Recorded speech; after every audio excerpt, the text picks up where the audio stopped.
Modern history के objective क्वेश्चनों को solve करेंगे। ये क्वेश्चन सभी प्रकार की परीक्षाओं के लिए अत्यंत ही उपयोगी हैं। तो आज से हम लोग इसमें करेंगे सर्वप्रथम यूरोपियों का भारत में आगमन। यूरोपियों का भारत में आगमन, इसके बारे में आज से हम लोग क्वेश्चन स्टार्ट कर रहे हैं। तो शुरू करते हैं क्वेश्चन नंबर 1 से।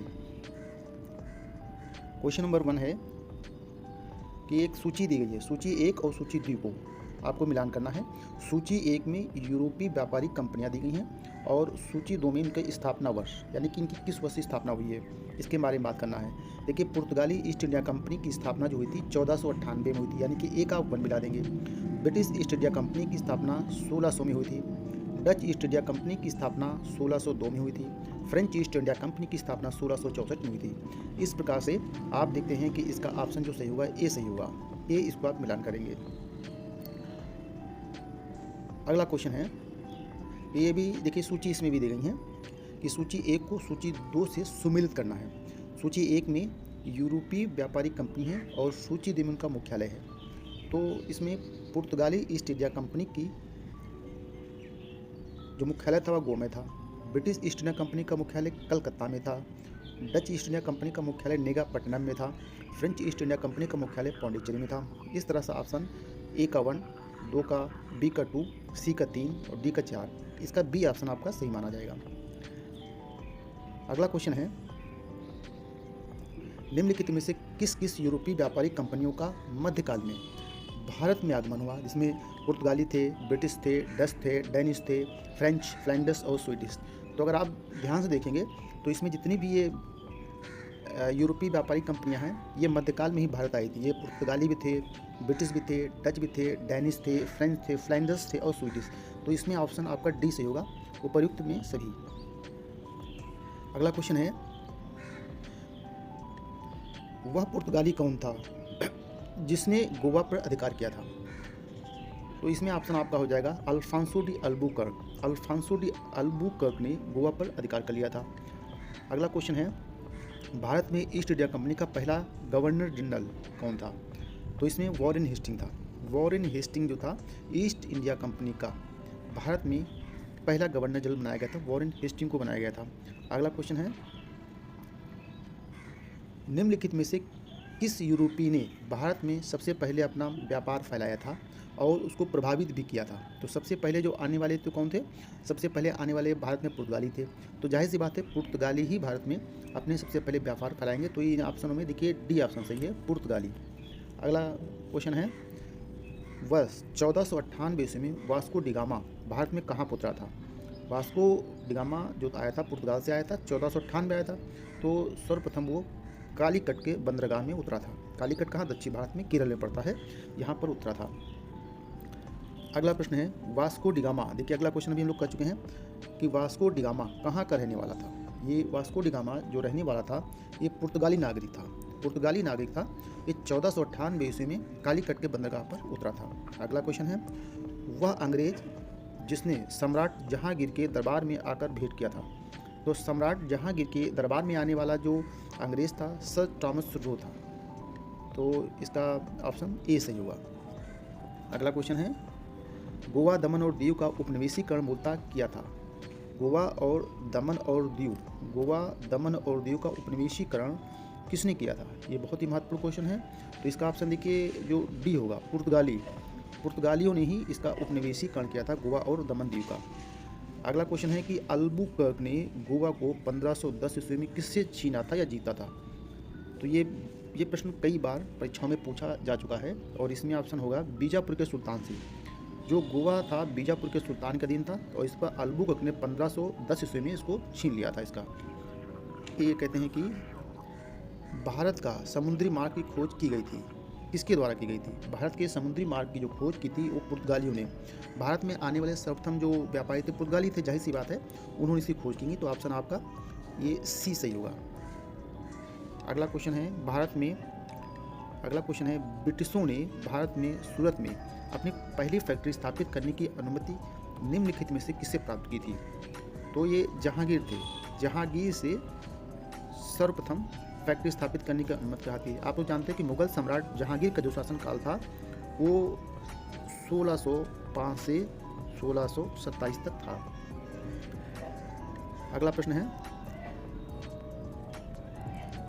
भारत के समुद्री मार्ग की खोज किसने की थी? भारत के समुद्री मार्ग की खोज किसने की थी?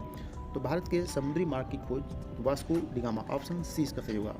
1498 ईस्वी में वास्को डी गामा भारत आया था और इसी ने इसकी खोज किया था। अगला क्वेश्चन है, तृतीय कर्नाटक युद्ध की समाप्ति किस सन के से हुई थी? देखिए, कर्नाटक जो युद्ध हुए थे ये 3 हुए थे। जो एंग्लो और फ्रेंच संघर्ष था, यानी अंग्रेजों और फ्रांसीसियों के बीच ये हुए थे 3 युद्ध हुए थे। इसमें जो तीसरा युद्ध हुआ था, जो समाप्त हुआ था, वो किस संधि के सहित हुई थी, ये क्वेश्चन है। तो एक पेरिस की संधि हुई थी, पेरिस के संधि के सहित समाप्त हुआ था, ऑप्शन ए इसका सही है। अगला क्वेश्चन है, पुर्तगाली व्यापारिक कंपनी के भारत आगमन का सर्वप्रमुख उद्देश्य क्या था? जो पुर्तगाली लोग भारत में आए थे, क्यों आए थे, ये कहना चाह रहा है। तो इसका सबसे बढ़िया ऑप्शन है ए, देखिए सही है, कि काली मिर्च व अन्य मसालों के व्यापार पर एकाधिकार प्राप्त करना चाहते थे ये लोग। अगला प्रश्न है, जब 17 मई 1498 ईस्वी में वास्को डी गामा कालीकट में उतरा था तो किसने उसका स्वागत किया था? तो इसका ऑप्शन जो होगा ये देखिए ए सही है। कालीकट यानी कि इसको कोझिकोड कहते हैं, कि राजा जमोरिन थे। जमोरिन ने ही वास्को डी गामा का स्वागत किया था। अगला क्वेश्चन है, पुर्तगालियों ने भारत में सर्वप्रथम कहाँ पर फैक्ट्री स्थापित की थी? बहुत ही अच्छा क्वेश्चन ये है, अक्सर पूछा जाता है।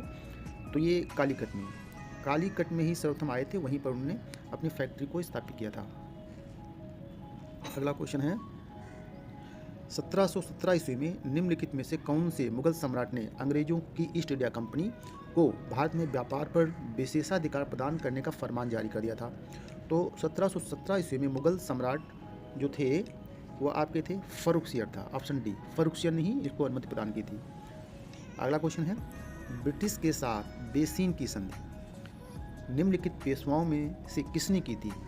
यानी कि किस पेशवा और अंग्रेजों के बीच में बेसिन की संधि जो हुई थी वो हुई थी? बेसिन की संधि जो हुई थी ये उस समय बाजीराव द्वितीय थे, मराठों के जो पेशवा थे बाजीराव द्वितीय, उनके और अंग्रेजों के बीच में बेसिन की संधि हुई थी। अगला क्वेश्चन है, ईस्ट इंडिया कंपनी के नेतृत्व में रॉबर्ट क्लाइव का उत्तराधिकारी निम्नलिखित में से कौन था? जो option Bentinck, Cornwallis, Hasting, Wellesley, तो इसके जो ऑप्शन होगा आपका सी होगा, हेस्टिंग इनका उत्तराधिकारी था। अगला क्वेश्चन है, किस पुर्तगाली गवर्नर ने नीले पानी की नीति यानी कि ब्लू वाटर पॉलिसी की नीति अपनाई थी? और ये प्रश्न अक्सर ऐसे पूछा जाता है कि ब्लू वाटर पॉलिसी की नीति किसने अपनाई थी? तो ब्लू वाटर पॉलिसी की नीति ये फ्रांसिस्को डी अल्मीडा, ये पुर्तगाली गवर्नर था, उसने अपनाई थी। अगला क्वेश्चन है, किसे भारत में पुर्तगाली साम्राज्य का वास्तविक संस्थापक माना जाता है? तो आप इसमें देखेंगे अल्फांसो डी अल्बुकर्क, यानी कि ऑप्शन इसका जो बी सही वो सही होगा। अल्फांसो डी अल्बुकर्क को भारत में पुर्तगाली साम्राज्य का वास्तविक संस्थापक माना जाता है। अगला क्वेश्चन है, अल्बुकर्क ने बीजापुर के किस सुल्तान से गोवा को छीन लिया था? तो ये उस समय थे यूसुफ आदिल शाह। 1510 का समय था। 1510 ईस्वी में अल्बुकर्क ने बीजापुर के सुल्तान यूसुफ आदिल शाह से गोवा को छीन लिया था और उस पर अपना अधिकार कर लिया था। अगला क्वेश्चन है, पुर्तगाली उपनिवेश का प्रथम गवर्नर भारत में कौन हुआ था? तो ये पहले भी क्वेश्चन आ चुका है, Alfonso de Almeida, option C इसका सही होगा, अल्फांसो डी अल्मीडा। अगला क्वेश्चन है, निम्नलिखित में से किस अंग्रेज ने पुर्तगालियों को सौली या स्वैली के स्थान पर हराया था? तो ये आपका होगा थॉमस वेस्ट ने हराया था। अगला प्रश्न देखिए, ये है, निम्नलिखित में से प्रथम कर्नाटक युद्ध का कौन सा तात्कालिक कारण था? देखिए 3 कर्नाटक हुए थे, तो इसमें जो प्रथम कर्नाटक युद्ध का तात्कालिक कारण, त्वरित कारण क्या था? तो इसमें जो ऑप्शन आपका ये सही है, ये आपका डी सही है। अंग्रेजों द्वारा फ्रांसीसी जहाज़ों का अधिग्रहण कर लिया गया था, यानी उन पर कब्जा कर लिया गया था। नेक्स्ट क्वेश्चन है, बहुत ही महत्वपूर्ण क्वेश्चन ये है, किसे जहांगीर ने खान की उपाधि से सम्मानित किया था? तो खान की उपाधि सम्मानित किया था कैप्टन हॉकिंस। कैप्टन हॉकिंस जो था मुगल सम्राट जहांगीर के दरबार में आया था और इसने उसको खान की उपाधि से सम्मानित किया था। अगला क्वेश्चन है, उस क्षेत्र की पहचान करें जहां से यूरोप वासियों ने सर्वप्रथम सोरा और अफीम प्राप्त होता था। तो सोरा और अफीम यूरोप वासियों को बिहार से ही प्राप्त होता था। अगला क्वेश्चन है, और आज का ये इस वीडियो का अंतिम क्वेश्चन है कि भारत में 1612 ईस्वी में अंग्रेजों ने अपनी पहली फैक्ट्री कहाँ स्थापित की थी। तो ये सूरत में स्थापित की थी, सूरत में। और इस समय जो मुगल सम्राट था जहांगीर भारत में दिल्ली पर शासन कर रहा था, तो भारत में 1612 में अंग्रेजों अपनी पहली फैक्ट्री सूरत में स्थापित की थी। इस तरह से आज की इस वीडियो में हम लोगों ने 30 प्रश्नों को हल किया है और ये सभी प्रश्न एक दिवसीय परीक्षाओं के लिए अत्यंत ही महत्वपूर्ण और उपयोगी हैं और इनको आप बार बार देखते रहेंगे। देखिए, किसी भी एग्ज़ाम की सफलता की जो कुंजी है वो रिवीजन ही है। तो आप इस वीडियो को देख करके इसका आप रिवीजन करते रहेंगे तो आप निस्संदेह आप परीक्षा में अवश्य सफल होंगे। तो मित्रों, मिलते हैं इसी प्रकार की अगली वीडियो में। तब तक धन्यवाद।